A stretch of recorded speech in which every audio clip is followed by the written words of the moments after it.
in next 10 years. Google is here. We have a head office of Google in Waterloo. We have some other big companies, OpenText, BlackBerry started from here. We have D2L, Desire to Learn.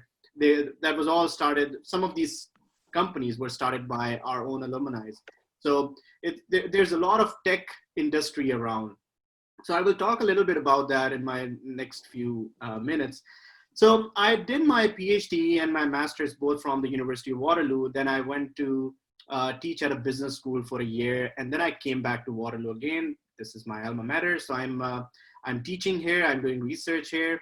My research area is primarily focused on how I can use stakeholder theory, which I will talk about in today's talk, in business world and also in technology world. So there are a lot of businesses that are tech businesses around, and we see a lot of startups propping up. There's a push in the university that whatever you are researching on, whatever you're developing, you should commercialize it.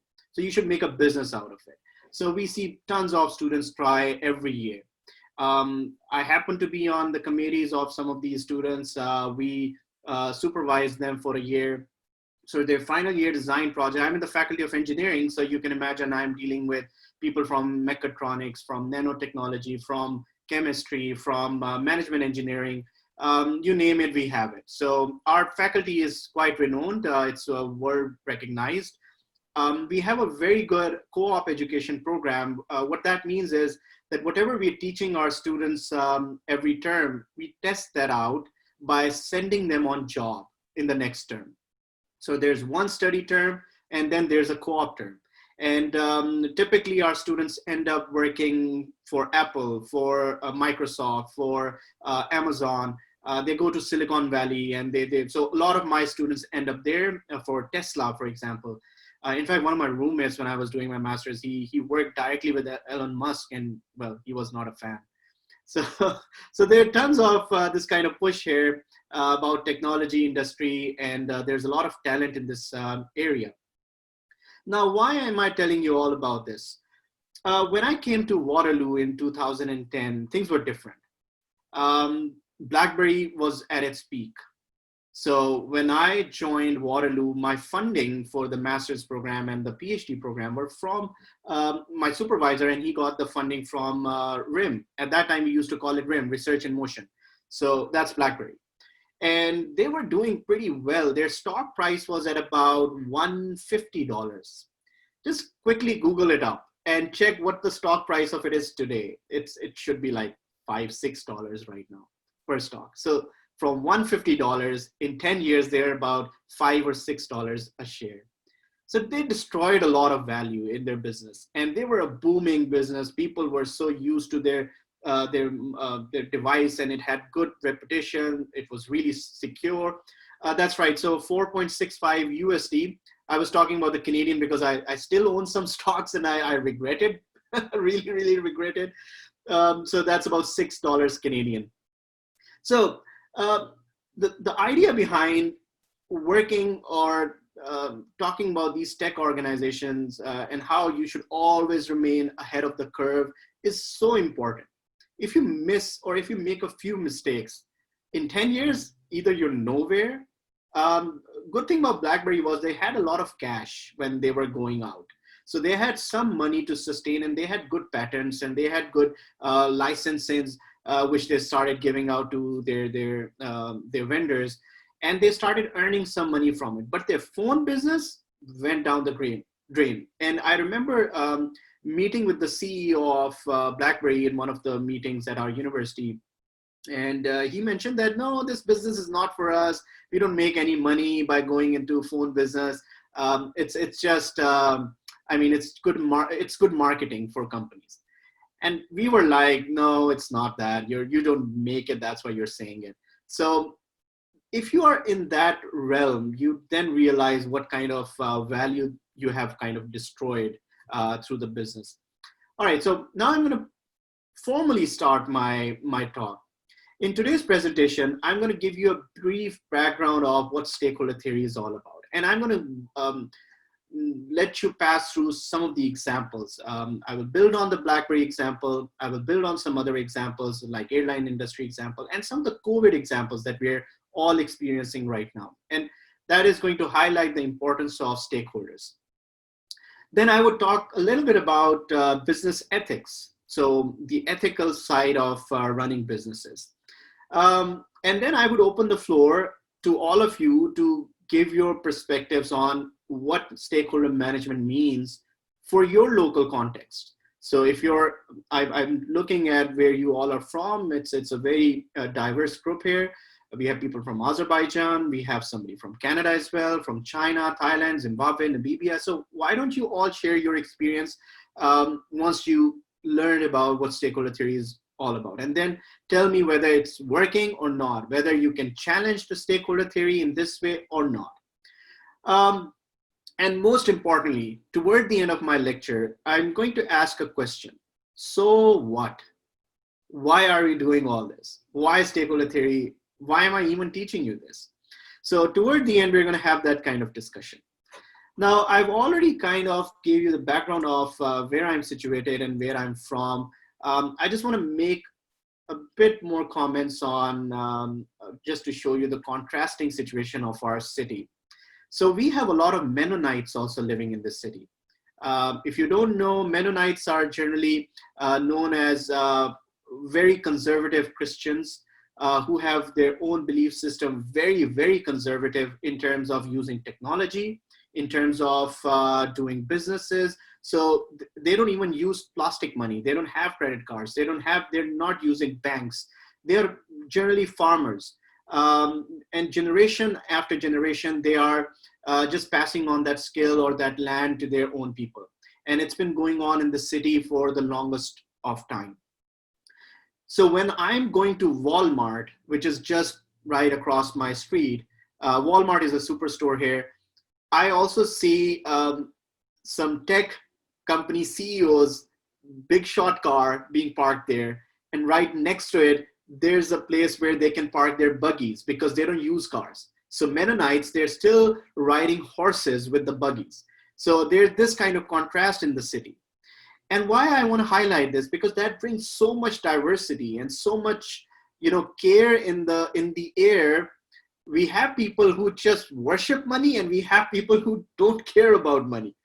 And most of the people are kind of in between. So that's a really beautiful aspect of the city. And we have 3 universities in the city.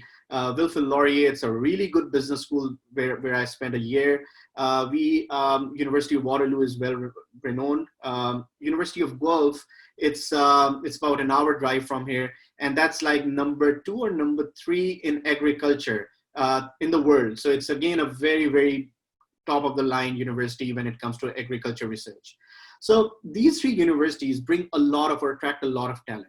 So Waterloo alone has about 35,000 students, including undergrad and grad. Laurier has about 25,000. Guelph has about 25,000. So just imagine this city is all populated by young talent who want to, start their businesses.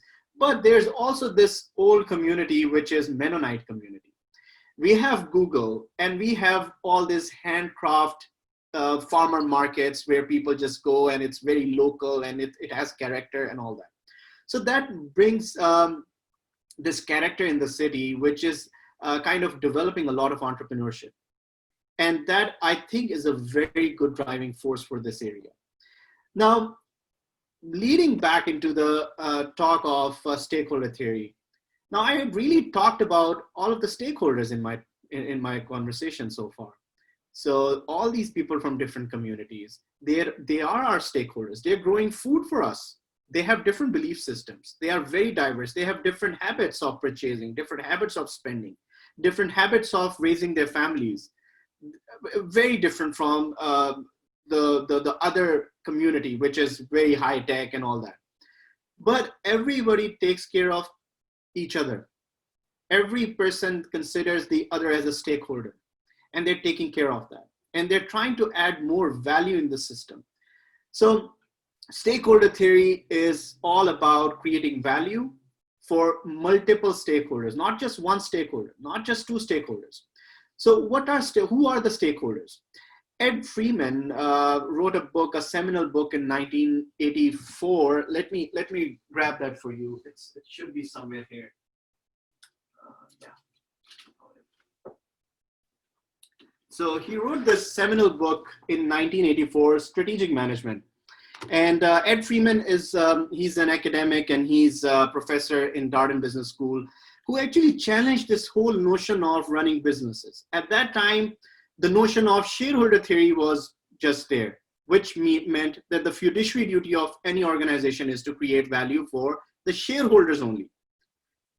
If you do that, your stocks is going to go up, your stock prices go up, your executives are going to get a lot of salaries, a lot of bonuses, and you may just give some bonuses back to the employees if you want to, but there's no compulsion. And in that equation, you have customers there, but not really. So let's talk a little bit about what happens to airline industries, for example. We are in COVID situation, everybody's dealing with some sort of disruption, and some are dealing with a lot of disruption to their normal lives. Think about airlines. What are they doing? They're kind of halted. There's nothing much that they can do. They're running heavy losses. They're laying off their employees.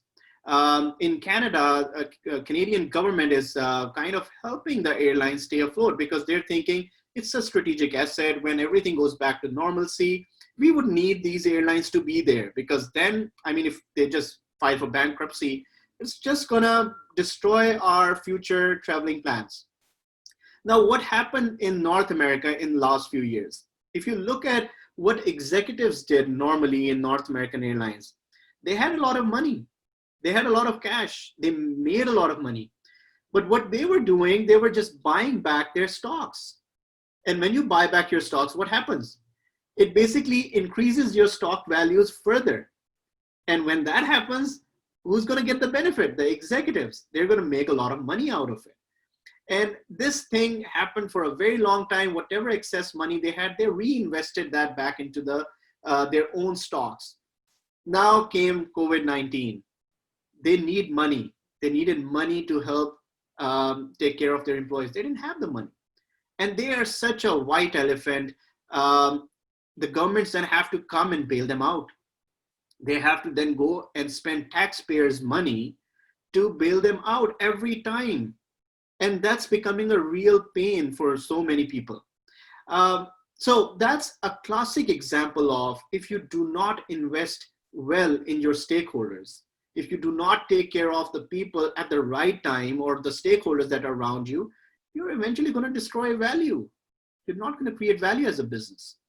There's so many such examples. One example that I do quote like most of the times is of Keurig cups. So anybody here who's a coffee drinker and has those K cups in their cupboards, and they use those, not percolator machines, but the dispensing machines? It's like a very quick fix to getting a good cup of coffee. So the owner of this, or the co-founder of this company, came in the media in 2012. And remember, this company made to multi-billion-dollar revenues. They were making a lot of money in 2011, 2012. And this co-founder came in the media and said, "I'm sorry that I ever invented this K-cup. I'm very sorry." And why? Because a lot of people, there were civil societies who actually raised this voice that these K-cups are filling our lands. It's not biodegradable. It's just increasing more waste in the world. So if we are a household, my wife and I, we both drink coffee. Well, I do more than she does. So just remember, if I'm using it every day, I'm going to be filling like 60, 70 pods a month. It's just me. And multiply it with the year, multiply with all the neighbors, all the businesses, all the offices, it's like a lot of number, a lot of volume that's just going in the landfills. So there was this campaign that people started, consumers started, which called Kill the K-Cups. If you Google that up, you would find the whole campaign there. And that actually forced the company to develop another position, and that was called Chief Sustainability Officer. And that person's job was to actually come up with a a solution that would bypass this, and they came up with some pod solution which is partly biodegradable, but that's again a lot of steps. And there's recent research in my city, for example, in the city of Waterloo, waste management, they actually did this research and they found out that people are still throwing it in the landfills and not recycling it. And the reason is because every time you have to recycle, you have to remove the inner lining. You have to just separate 2 or 3 components of the little pod before throwing it in the blue box or the blue bin. So these are extra steps, and people don't do that. So it ends up getting in the landfills eventually. So it's not solving the problem. So what happened? They started destroying value. And this company felt backlash from the consumers, some apologies from the co-founder. There's a podcast about this issue.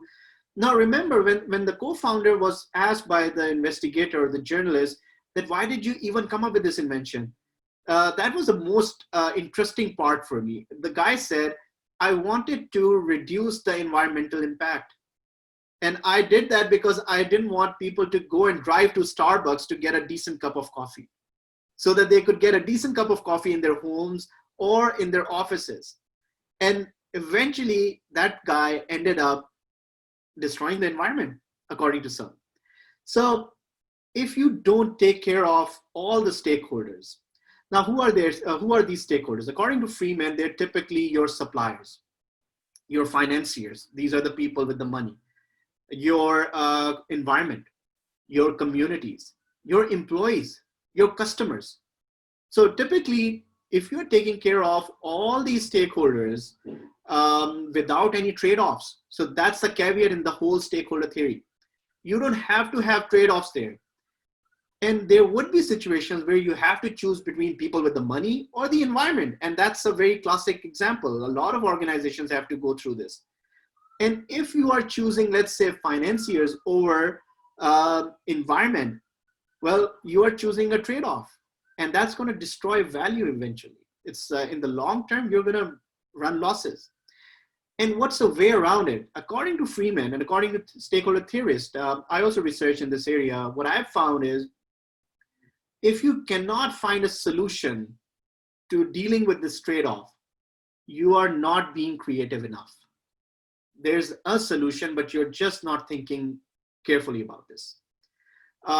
Involve more people who will have understanding of this. Be creative, be daring in solving this, do the right thing.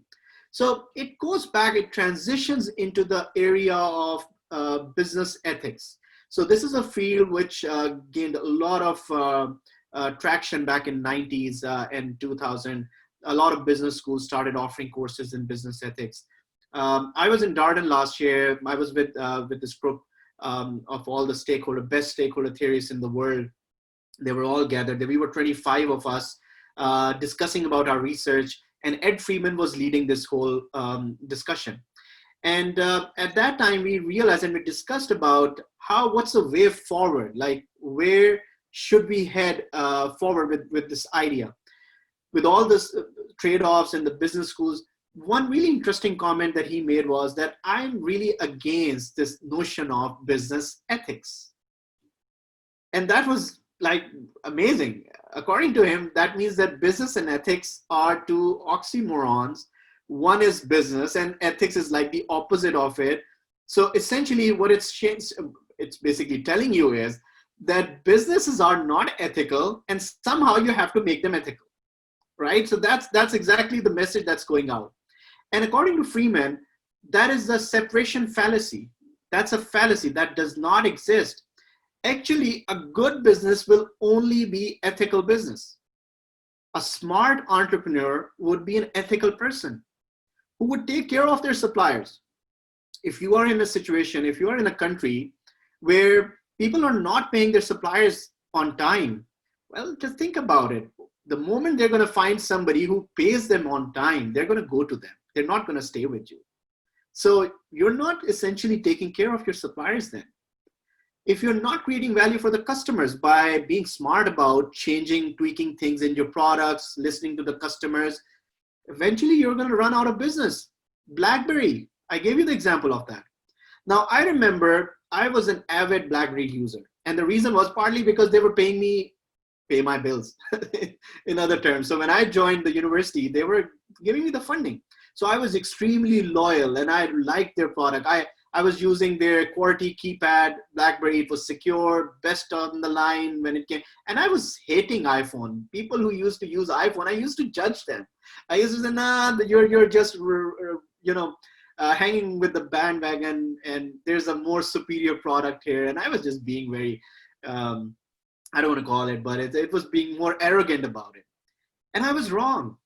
Now, when I wrote my thesis, my master's thesis, I did research for a not-for-profit organization in Canada. And I presented to them how BlackBerry could really partner with them. And this organization was already working in African countries and other countries, developing regions of the world.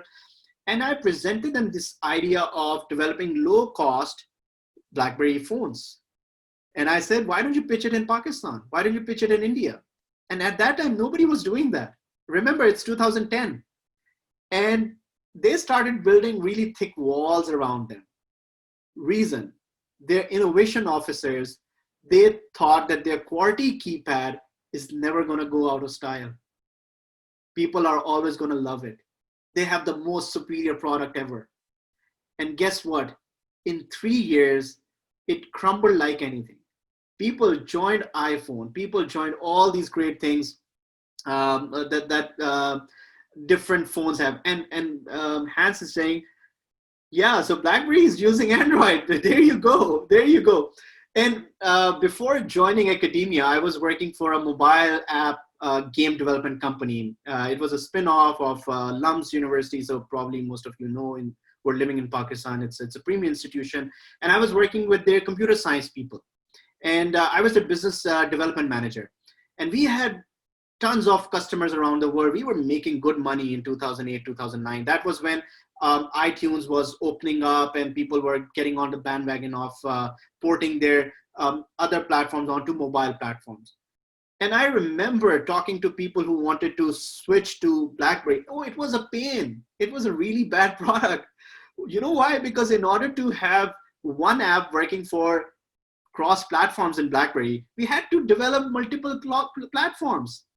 Versus iPhone, there was just one platform. It would work on iPad. It would work on any model of iPhone. So that was the whole reason why a lot of developers did not develop applications for BlackBerry.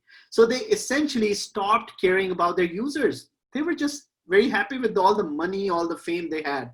And that's the biggest mistake entrepreneurs commit. So I still think this guy who started this company, Mike Lazaridis, is an amazing person. He still stays very active with the University of Waterloo. He's from our faculty, so he has given a lot of money to our university. If you just drive around, there are multiple campuses which he and his wife have donated to the university, and amazing technologies, that guy. But people who were running the innovation, people who were running the business did not think through carefully. So it is essential. And eventually the buck stops at the top. And eventually it was Mike Lazaridis who stopped listening. So even if you're Steve Jobs, Mike Lazaridis, Bill Gates, you make mistakes.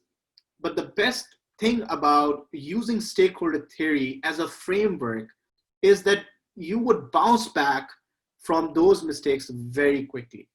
And that is extremely important in entrepreneurship. Now I'm going to just switch gears a bit, and I'm going to talk a little bit about what the academia has done so far in this area.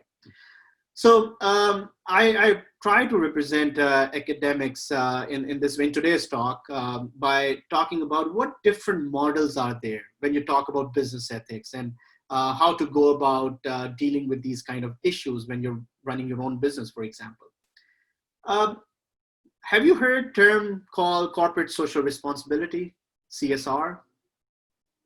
It's a very commonly used terminology, right? So a lot of people use it, a lot of businesses, they use it. Now there's a caveat to that. A lot of research was done. Some say it's just a hoax. Some companies are just whitewashing their issues, and it's just not doing enough. And they're right.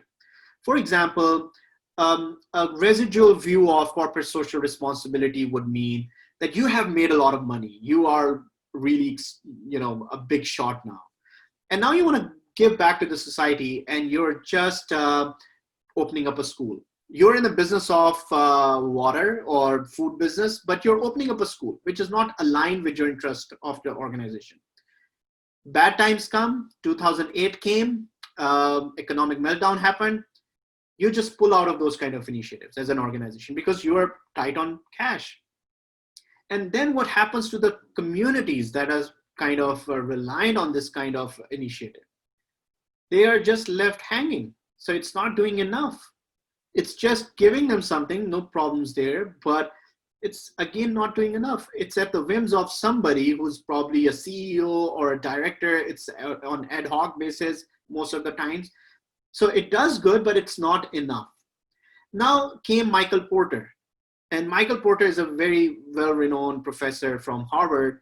And he always kept on saying that this is a great model. And he wrote books about Porter 5 forces and supply chain and all that.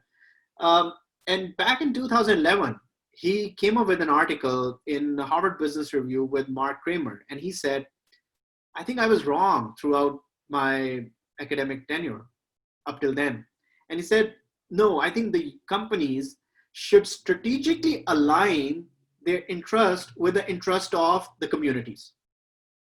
So if you want to go for CSR, it has to be integrated CSR. So what that means is that you align if you are in the food business, forget about opening a school. You should try and think about how you can address the communities that are malnourished, that do not get food, maybe reduce your prices, be competitive, enjoy the economies of scale so that your prices come down and cater to these people first. And then you're going to get a lot of volumes in. And that's more strategically aligning your interest with the community interest. And then you don't need CSR. So this kind of article was kind of in response to the residual view of corporate social responsibility. Now that got a lot of traction. And that was a time when I finished my master's and I was just framing my next research endeavor question. And I was like, okay, so this is going to be my PhD. I'm going to focus on this and I'm going to use this model. This is an amazing model. And I started looking and doing research and I found out that Coca-Cola company, Nestle, Samsung, all the big companies, they're jumping on this bandwagon. And they're hiring this organization called FSG.org, which is run by Mark Kramer and Michael Porter. They're jumping on their bandwagon and asking them to come and consult with them and how they can actually change their CSR initiative to CSV initiative. So CSV means creating shared value. So that was Michael Porter's model. Now I was all sold out. I was like, okay, so this makes sense. I'm going to do this. This is amazing. Little did I know that this was just rebranding of the already existed model. And then I was like, okay, so that's Michael Porter for you. That's Harvard for you. And I was so happy to see a really grounded, academic, rigorous work done by Ed Freeman. In 1984, he had already talked about all of this in this book. And then he talked all about all of this in this book. So the point here is that there would be a lot of different derivatives of these business stakeholder engagement models: CSR, CSV, stakeholder engagement. You would call social entrepreneurship. You've heard about this, right? Some people would call it just simple entrepreneurship. Some people would call it strategic management. Some people would call it a residual view of corporate social responsibility. Some would call it integrated view of corporate social responsibility. Some would call it corporate responsibility. Just forget about the social part. So there are all these different derivatives. And I remember when I was a student, I was like, what the hell did I get myself into? Everybody is fighting about things, which in my view were just so confusing. They were essentially saying the same thing. So that's when I realized that there's this contribution that I have to make. And I tried to, decipher all of this mess.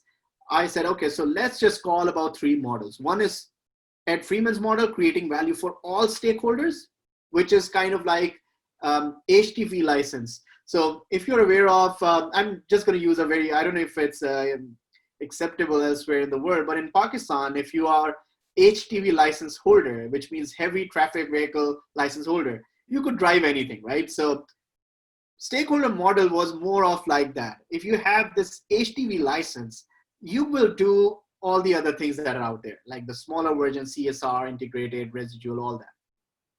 And CSV was more about rebranding or trying to suppress the criticism of corporate social responsibility to some extent. And that's when CSV got a lot of traction. A lot of companies are still using it. It's not wrong, or I'm not really selling it short. And then there is CSR, which is like an older paradigm. Now, why I say creating shared or creating value for all stakeholders, which is a model of Ed Freeman, is a more superior one because it takes care of all the other models.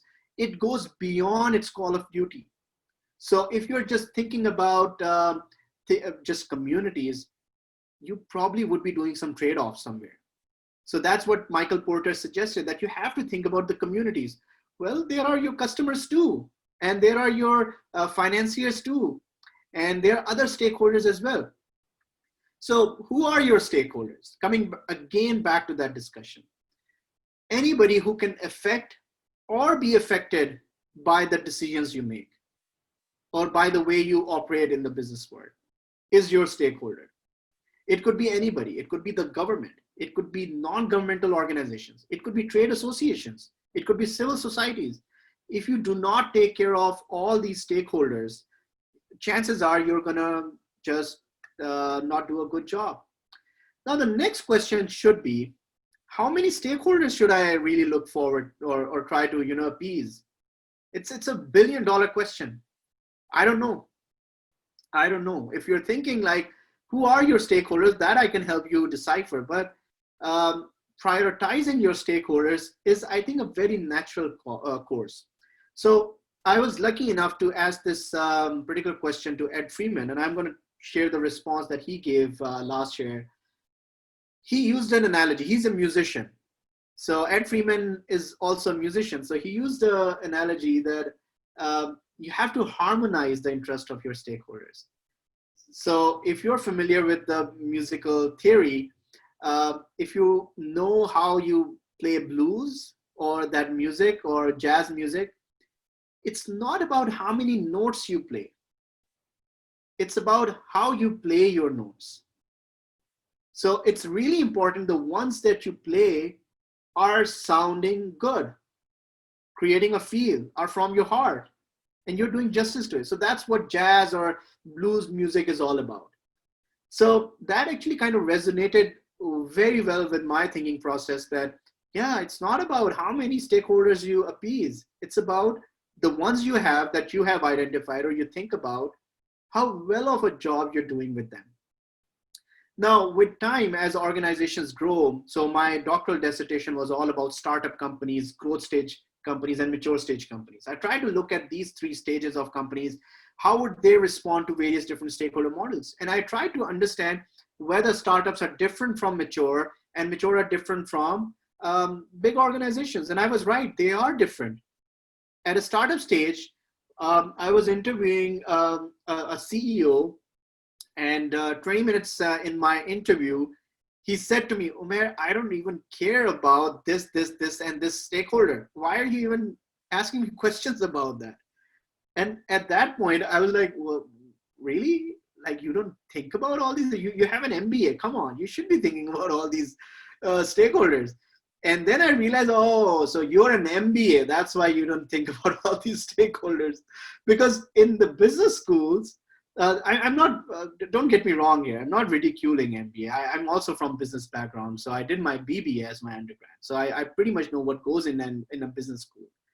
It is a fair criticism that a lot of the books that we read in business schools, and I've taught in business school, are all about financiers, are all about shareholders.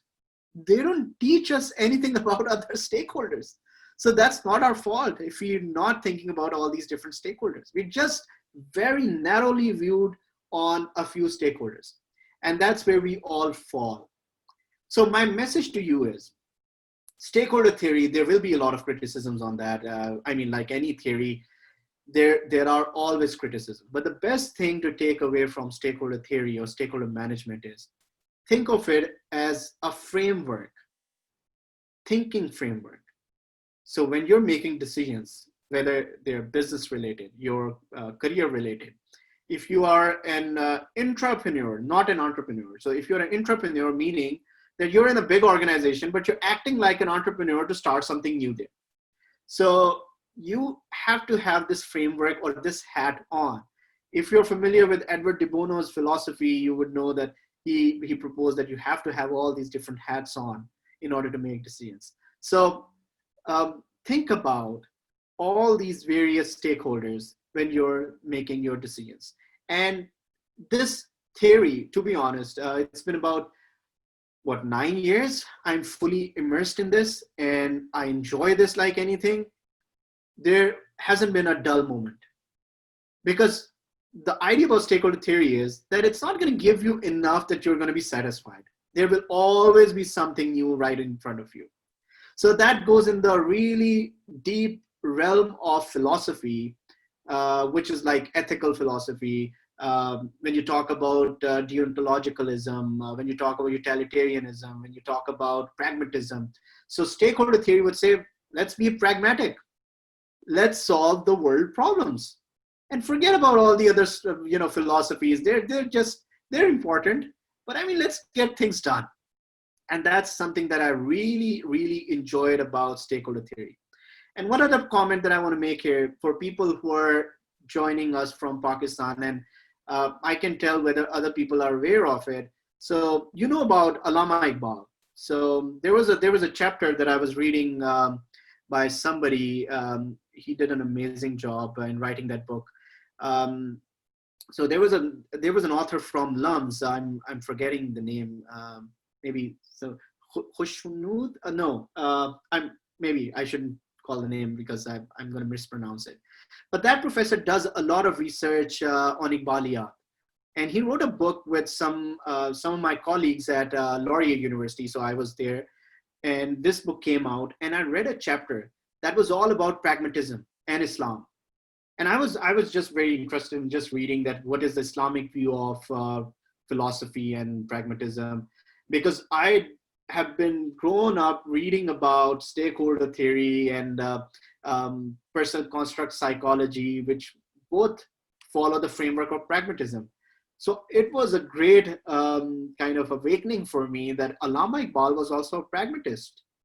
And he followed that philosophy of Peirce, Williams, James, who wrote books in 1900, 1890s, and all those people. And he was influenced by that. And that's where his overall poetry was stemming from or coming from. So that was a really good read for me. So if you're interested, you can also Google that up, or you can write to me and I'll find that resource for you. So now I'm going to wrap this up. How much time do I have, Asghar? Am I doing okay? Yeah, we have 15-20 minutes. Okay, all right. Because I want to have like 10 minutes for discussion or 15 minutes for discussion. So I'm going to wrap it up very quickly. So I'm going to give you a couple of other examples. Volkswagen, a very famous case, happened in 2015 when they kind of caught cheating their emission numbers. So their stock went down 23% overnight, and people were just really angry at them that why did you not share the real numbers with the government EPA, which is Environmental Protection Agency in the US. And that brought a lot of criticism. And I was talking to the students in Kempton earlier this month, and one of the, it's from Germany. So, Volkswagen is a German company. And one of the students just raised this issue. This problem is still ongoing. It hasn't been resolved. And I was like, wow, it's been 5 years. It's been 5 years. They haven't been able to undo that mistake. And that has caused the shareholders, their suppliers, everybody, destruction of value, right? So if you're not smart about this, you're going to have to pay a heavy price for that. Now, if you make mistakes, companies will make mistakes. Another takeaway from my discussions with Ed Freeman is he doesn't believe in saints and sinners. So it's very easy for us to paint somebody as a sinner or as a saint. He says no. I mean, that's not what stakeholder theory is all about. It's about creating value and keep on creating value, being smart about things.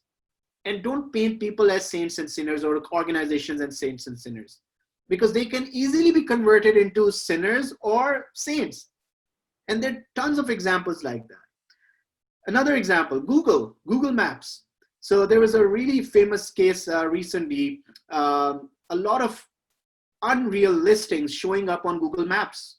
And this article was picked by Wall Street Journal, New Yorker, and they're quite influential. So people were crazy angry at Google that why are you making millions of dollars by showing me an address of a plumber which does not exist? So if I call that plumber, it's a wrong address, or it's probably somebody who's not even licensed, or it's not correct. It's wrong what you're doing. So Google said, okay, we're going to look into this and we will fix this. I don't know if they have fixed it or not, but sometimes good organizations also make mistakes, and sometimes mistakes just happen. So we shouldn't paint them as sinners or saints. We just have to treat them or teach them or consult with them that there are creative ideas which would get you out of this mess. So we're in a mess right now with COVID-19. A lot of businesses are running out of their space.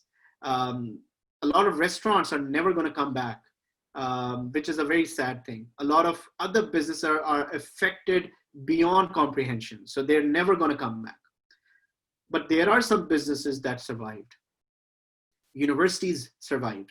For example, my university, I don't know what the financial hit is going to look like in next few years, but they invested in the online infrastructure at the right time. So if you don't have that online, if we didn't have that, then just imagine what would have be doing at this time. We have now technologies. What IBA is doing right now, they had invested in the right time on these technologies and adapted very quickly. So they listened to all the stakeholders, they adapted. So that's what entrepreneurship is all about. It's about keeping a mindset which is going to think long term, not just short term. Short term gains are for fools. And that's the whole message of stakeholder theory, that there would be a few good gigs that can help you, but it's not going to be sustainable. So you have to think about the environment. You have to think about your suppliers, your customers, your employees, your communities, government, NGOs, and do a good job with them.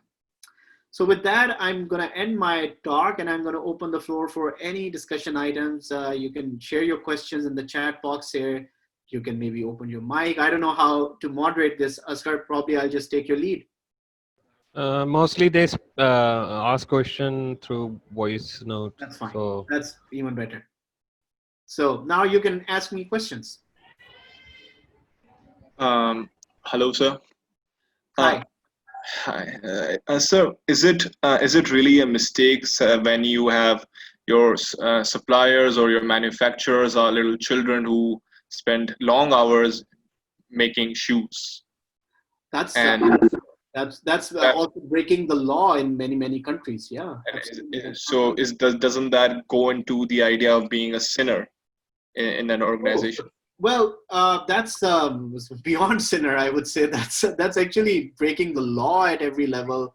That's ripping the future off those kids. That's just terrible. And if companies are no, my point about sinners and saints was, so if somebody remains a sinner, then it's a problem. But if somebody converts into a better organization or somebody listens to you, then I mean we should give them a chance.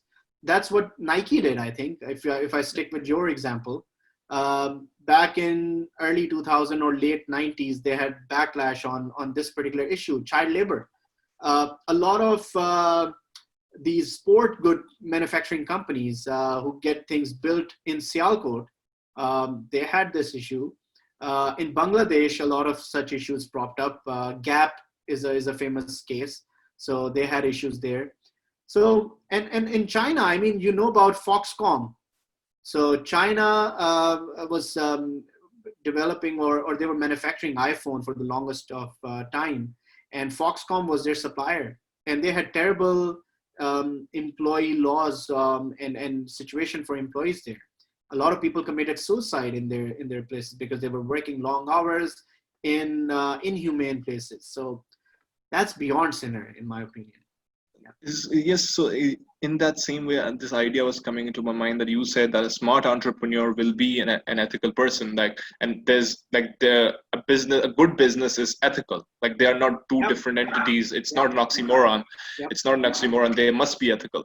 So this something like this, where the supply is actually integrated into the procedure, the process. A lot of businesses do that. Like the body shop used to test on animals, and when the testing process and everything was integrated. So there's one thing about creating value, creating shared value, and the other thing is where this damages value altogether as an environment, Oh to yeah. the environment which is Oh, yeah. integrated. So that just shows that it might just be an oxymoron for a lot of business people. Yeah. So I mean, if I be a devil's advocate, I would say um, I'm a cigarette manufacturer. Now, am I creating value for the world? That's a very interesting question. It's a multi-billion-dollar business. They pay taxes. They run the business in the country.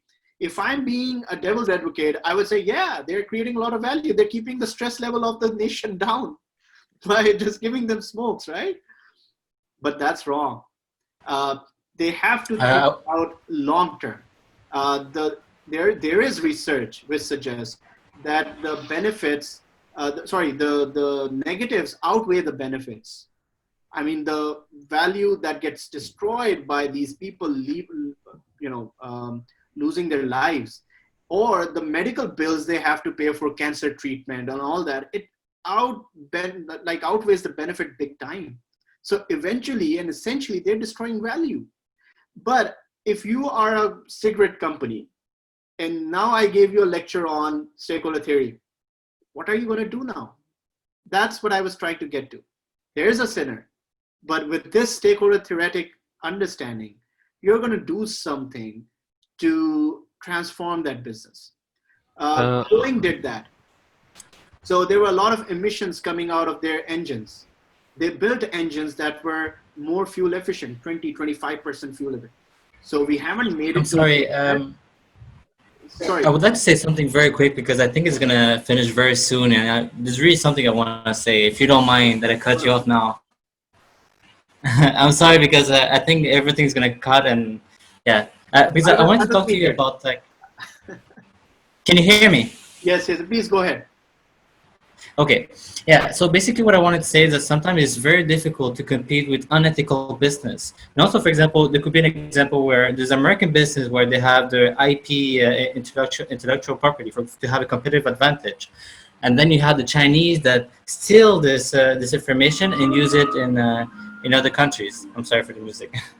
And so basically, that's the hard thing with this is like as much as you want to be ethical, sometimes it's impossible to compete because other businesses they live in countries where it is possible to have a completely unethical business and they will do better than you.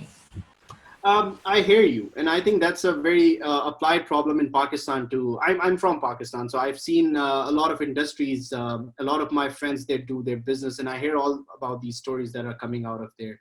And I'm sure there are many other countries that are also dealing with this kind of issue. It is a difficult issue, but the point I want to make here is that if you somehow draw and be creative about this and do the right thing, it's not just be creative. You will find a way to be ethical and still beat the price of your competitor. It's not going to be an impossible task. That's all I'm saying. So stakeholder mindset, it shouldn't allow you to go for the wrong routes because you know that it's going to just destroy the value in the long run because you're smart now. But at the same time, there are people who or businesses who are creating a lot of or destroying value. You would find a way around it, and one day there will be an opening. So and at the same time, that's why I think it's really, really important for to educate our people about this more and more. Why am I doing this? It's a Saturday morning, well, afternoon here. Um, I would be just going out with my family and not sitting here. Why am I doing this? Why I go for these talks? Because I want to educate people so that they run an ethical business, and one person to another to another. And these are not only my ideas, these are ideas by Ed Freeman, by Michael Porter. And I've just done some research in this area. And now I've understood what they meant. And I'm sharing it with others so that they can then learn and start doing the right thing if they were doing the wrong thing. So there are two strategies to go about it. One is through education. The other is just be more creative and think ahead of the curve. Use technology, right? So I hope that answers your question. So I'm just going to take another, or there's Sir, we have another question from Isha as well. By the way, just to let you all know, I'm fine to stay here for another 15, 20 minutes. So you can continue. We don't have any issues. Okay. All right. I think the class as well. Yeah, I get to learn so much, so why not? Sorry, go ahead, Isha. Okay, sir, isn't it difficult to take care of all stakeholders? I mean, how a single company will cater lots of stakeholders? There's a chance that some of them might get affected. I mean, this looks so, little superficial. Oh, that's a fair criticism, I would say.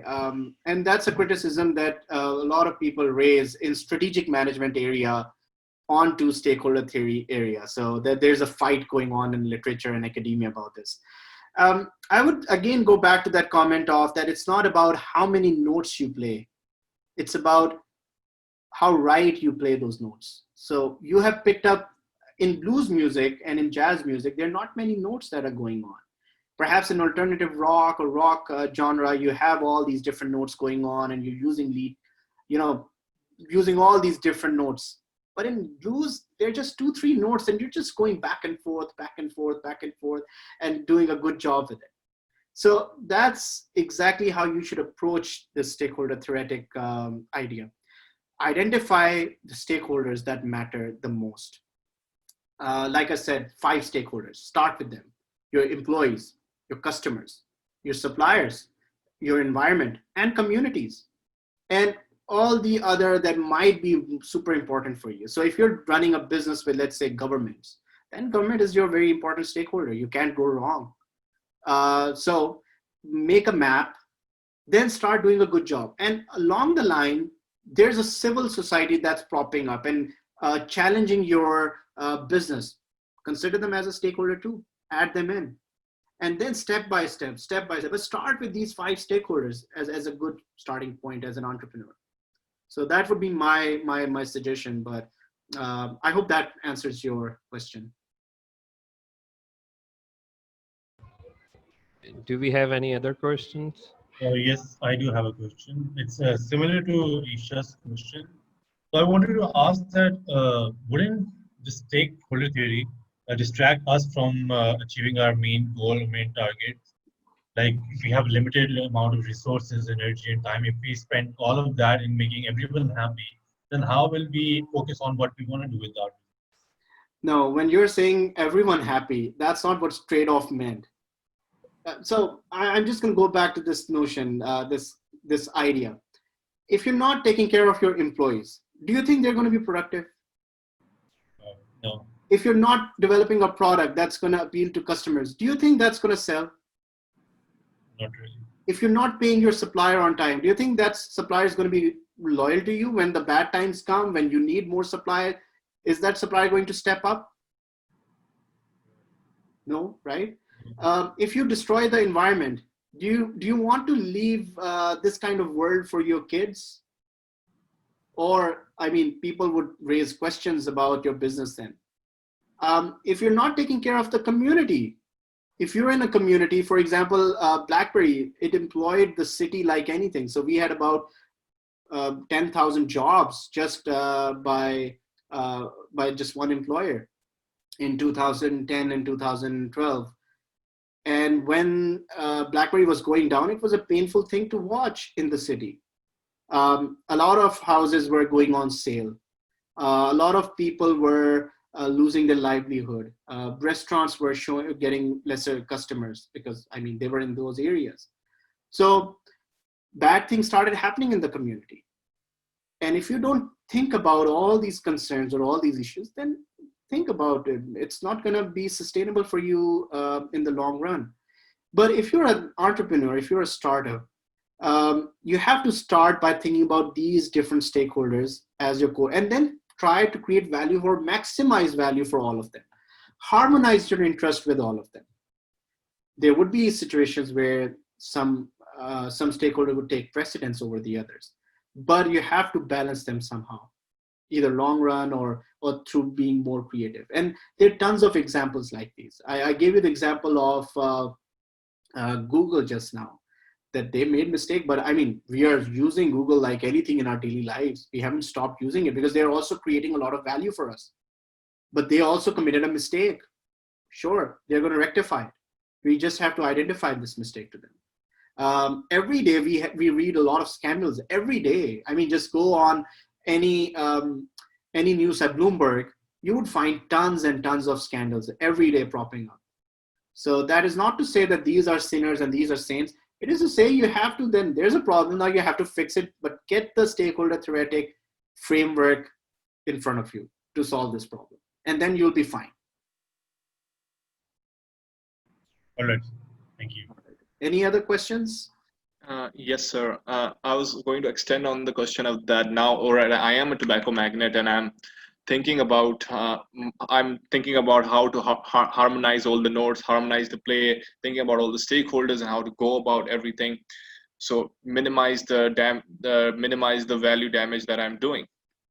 But sir, the thing is, now I'm damaging the value to the community with essentially my product, the smoke, the cigarette.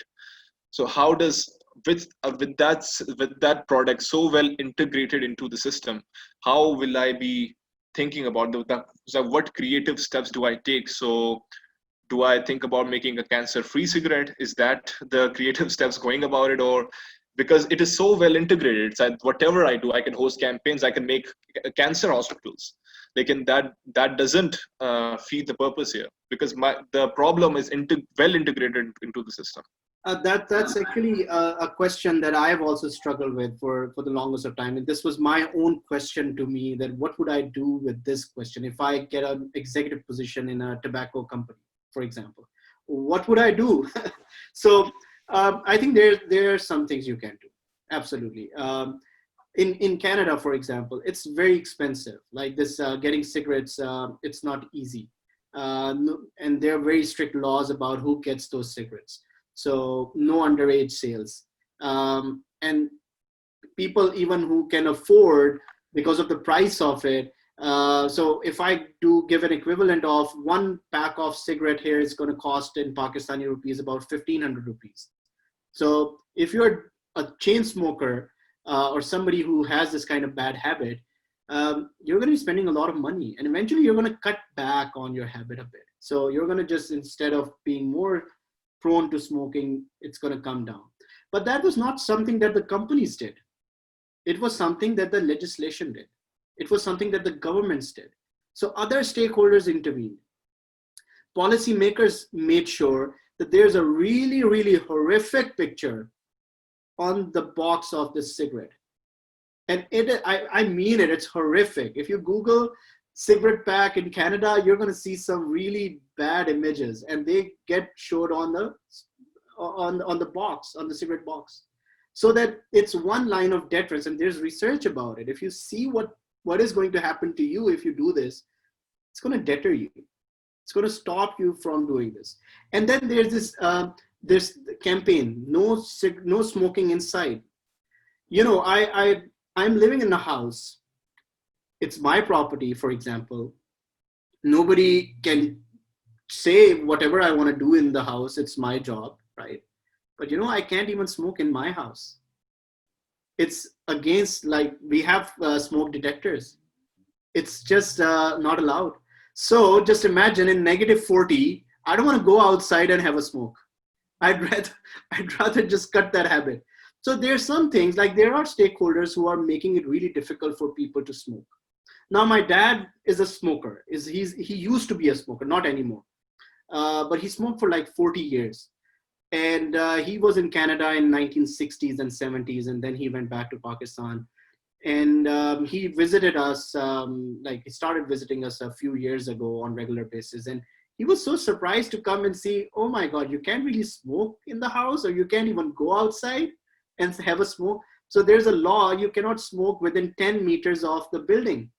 If you're caught smoking closer to the building, you're going to be fined about $1,500. That's a lot of money. That's like 2 lakh rupees in Pakistan just by smoking a single cigarette there. So the idea is there's so much you can do to deter, because we know that the benefits are not going to outweigh this problem, right? It causes cancer. There's a lot of research on that. So how can we control that? It's a bad habit. Now, what companies then started doing? They started repackaging. Okay, we're going to reduce the nicotine. We're going to reduce this and that. We're going to reduce the toxins in it. We're going to really use a very high filtered product now. So they started talking about all the benefits that they could add to the value, that adds value. Or they went for the e-cigarettes or whatever. There was a new industry that was propped out of it. So my long and short answer is that there's no one way to solve this problem. Just keep thinking, you'll get there.